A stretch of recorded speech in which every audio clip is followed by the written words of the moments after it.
Hey guys, welcome back to Andy's Dinosaur Reviews, and today we are back with another of these Captivz Science Gone Wrong releases. As you can see, we have one of the Dinorama sets this time. We have the Titanosaurus, and that's really awesome. So far, this is the only way you can get the Captivz Titanosaurus, so it's definitely great to see another sauropod in the line, but specifically the Titanosaurus, which in my opinion is probably one of the highlights of Jurassic World Rebirth. But you can, again, see it looks pretty close to the way it did with the first set of Dinoramas, where you have that kind of like crate that's going to transform into this very cool backdrop. You can kind of get a feel for the figure right there. As you move around over here to the side, you can see the other ones that are available, which is the D-Rex Lab Scene and Spinosaurus Beach Scene. This is the Titanosaurus Valley Scene. And then here on the back, again, just kind of a little preview of everything that we are going to see once we open this up. And then over here on the side, a nice shot of the Titanosaurus itself. So let's go ahead, pop this open, and check it out. Inside, first of all, we have this little package here, which probably is the Titanosaurus, maybe. I guess we'll see here in a moment. And then we've also got another little package in here, which features some other pieces. I'm not sure if that's also part of the Titanosaurus, but we're going to go ahead and then move that off to the side. We'll disassemble it here in a moment, and then I'm going to assemble the entire Dinorama the way that it's meant to be.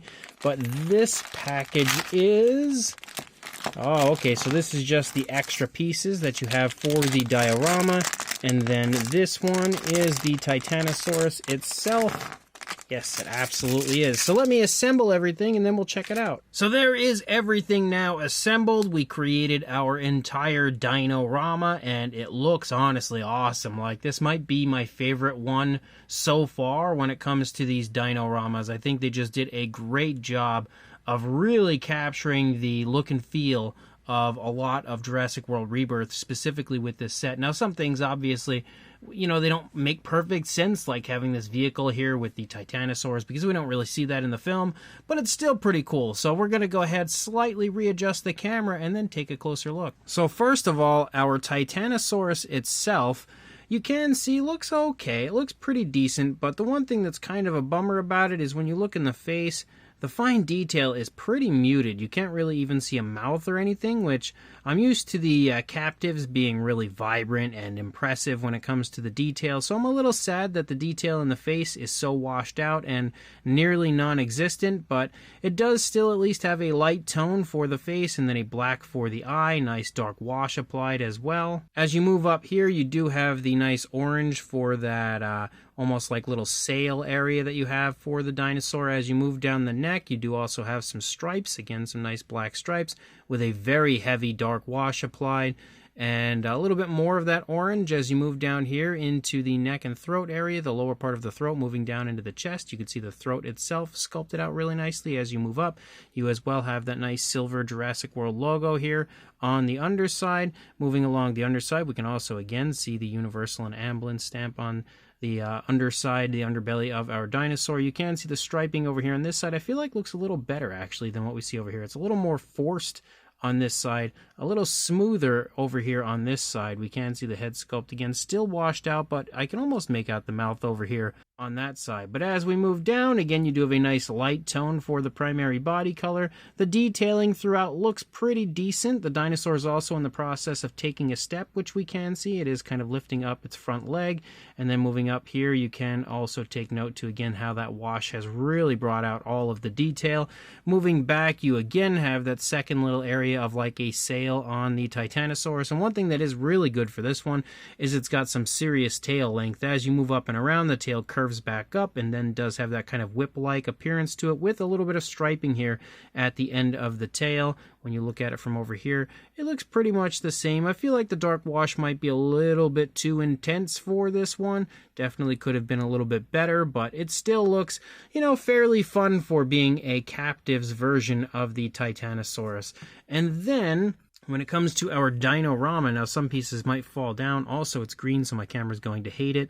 But you do have the vehicle. If we actually pull the vehicle off, you can see the vehicle itself looks pretty cool. It does have a little bit of different variations of colors with red, blacks, and kind of like a tan. Has the seats sculpted pretty decently in there. And obviously, it doesn't have like moving wheels or anything. It's just for show. But it is a pretty cool little extra. On top of that, you have a little rock formation here. And the briefcase that does feature the samples that they are collecting.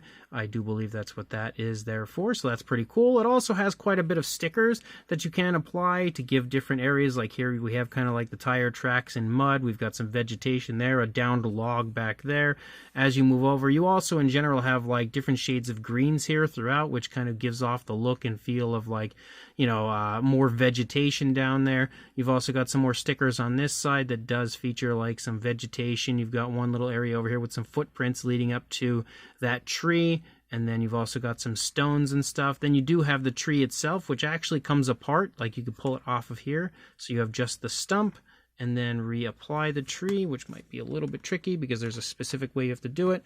There we go. And then leading up, again, the tree does have kind of like some vegetation and, of course, leaves and everything up there at the top. And then you also have a nice little pond back here as you move back, which looks pretty cool. It's neat to have a pond. I may or may not have that in the wrong direction. I'm not entirely sure. And then over here, we also have a nice little area here showing off the cliff and somebody kind of sailing in right there. Then you also have this little area over here, which again shows off cliffs on the other side. Again, giving us the look of the valley. I'm going to actually pull this off here for a moment. And then you can see I definitely have that backwards, so I'm going to have to switch the sticker now that I'm looking at it because this is the other half of the pond. But you can see this is pretty neat because you have a whole bunch of Titanosaurs back there, some of them swimming and everything. That's a really, really cool backdrop for this. So I love the fact that that is included here. Definitely a really nice touch and some gorgeous artwork. I would love to just see like a huge mural of that, like a nice big poster or something, because it is so beautiful. But again, pretty cool Dinorama set from Captivz. As far as a size goes for the Titanosaurus, for a length from the tail to the head, around 3.5 inches or 9 centimeters. It would obviously be a lot longer if the tail didn't curve back up and around and the tail extended straight out. But for a height, you are looking at about 2.25 inches or 5.5 centimeters, heading towards 6, but not quite there. For a size comparison, there is Mr. Papo T-Rex, the Attack Pack Colovosaurus, Robert Muldoon, and the Collecta Human Being next to our Dinorama set. And you can see again, it's nice and small like the Captivz usually are. We do have 3 reviews up already for previously released Dinorama sets, so you should probably have a pretty good idea roughly of what the size of these sets, you know, is already. So we don't really need a whole lot of comparisons here. And here we have one more comparison just to show off the size of like a standard Captivz Indoraptor next to the Titanosaurus. So showing you that basically even though the Titanosaurus is obviously a huge species, the figures themselves aren't really all that different in size, and it is still roughly in the standard Captivz size range. So this Captivz Dinorama Titanosaurus Valley set is really nice, actually. Like, I'm definitely a fan of these figures. I really quite love these Dinoramas, especially if you have the room to display them. They're super cool, and I love the fact that they recreate some of the more iconic scenes from the Jurassic films, and most specifically Rebirth. They've really been hammering out a lot of Rebirth scenes. But I think, you know, it looks really cool, and the fact that they have such beautiful backdrops is a really nice touch for this one, and showing off the elegance and beauty of the Titanosaurus.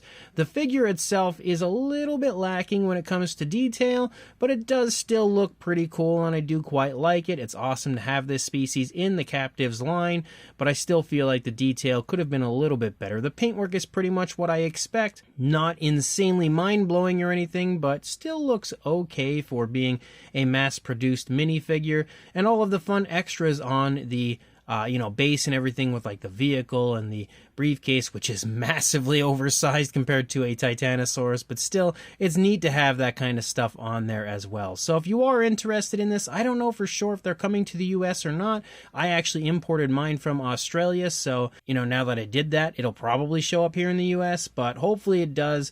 And hopefully everybody has the chance to get it sooner rather than later. But again, as of now, the best I could say is maybe eBay, or if you have a friend in Australia to help you get a hold of these. But hopefully they'll be here in the US at some point soon. And like, comment, and subscribe, and I will see you in the next review. Thanks for watching.